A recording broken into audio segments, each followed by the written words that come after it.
ఆ కోటప్ప కొండకున్న గమ్మత్తు ఏమిటో తెలుసా అండి? ఒక గొల్లభామకి పరమశివుడిచ్చిన వరం. ఎన్నడూ కాకి వాలదు. ఆ కొండంతటి మీద పగలు కాదు రాత్రి కాదు ఎన్నడూ ఒక్క కాకి మీకు కనపడదు. కొండ ఎక్కుతుంటే బోల్డని కాకులు కనపడతాయి. మీరు వెళ్ళేటప్పుడే చూడండి.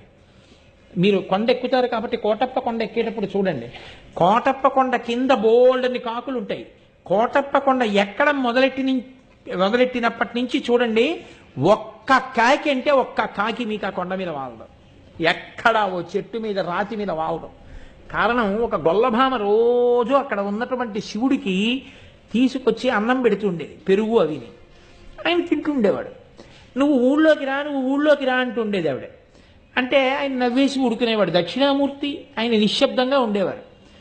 ఆవిడ ఒకరోజు తీసుకొస్తూ చల్లకుండా తీసుకొచ్చి అక్కడ పెట్టింది. పెట్టి కూర్చుంది బడలికి. కూర్చుంటే ఒక